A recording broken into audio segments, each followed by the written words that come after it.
प्यार सा बीच में आशीर्वाद आया हुआ है अनिल राय सुजावलपुर सकरा, जिनके तरफ से भाई की तरफ से प्यार बड़ा 501 रुपए के नाम हम तमाम कलाकारों के लिए लव यू, ऐसे ही प्यार बरसाते रहिए।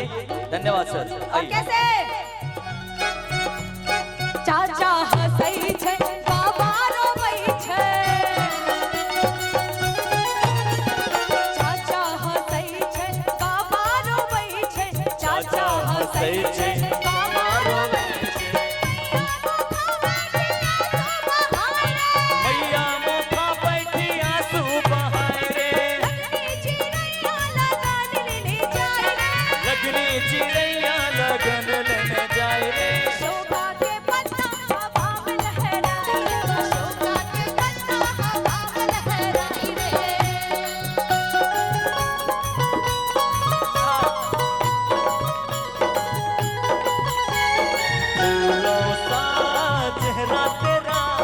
कलियों सी मुस्कान है, रंग तेरा देख के रूप तेरा देख के कुदरत भी हैरान है, रंग तेरा देख के रूप तेरा देख के कुदरत भी हैरान है।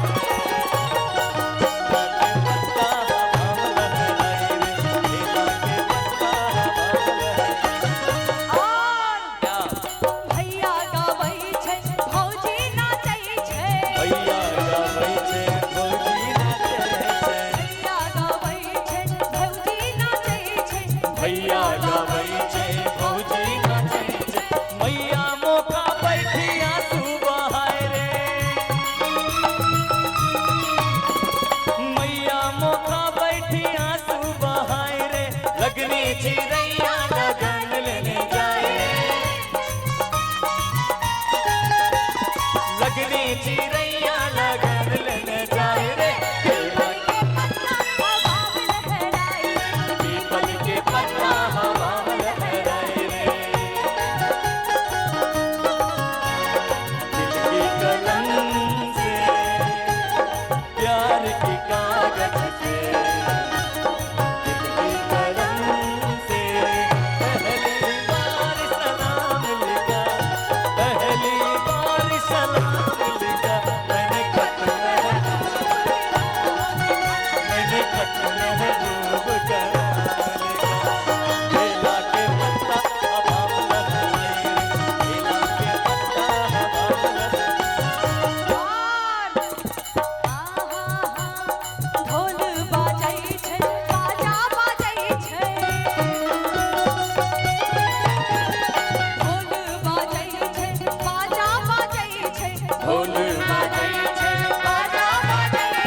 सखियां सहेलिया के छाती फटी जाए रे,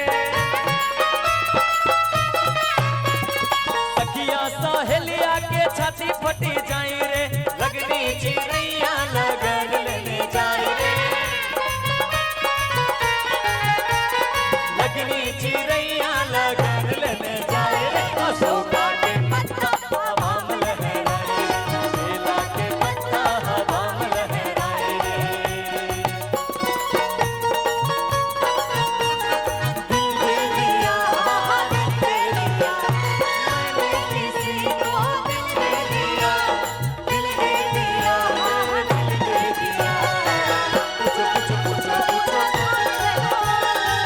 बोलो बोलो बोलो बोलो कौन है कौन है, पूछो पूछो पूछो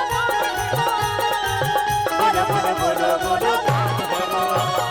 बेला के पत्ता हवा में लहराए रे, बेला के पत्ता हवा में। दुल्हा जी आई कई डोली ले जाई दुल्हा जी आई कई डोली ले जाई, दुल्हा जी आई कई डोली ले जाई। सखिया सहेलिया के छाती फटी जाए रे,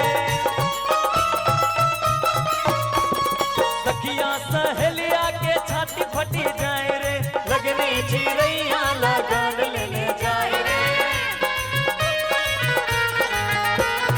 लगनी चिड़ैया लगन लेने जाए रे। बेला के पत्ता हवा में लहराए रे, बेला के पत्ता हवा में लहराए रे, बेला के पत्ता हवा में लहराए रे।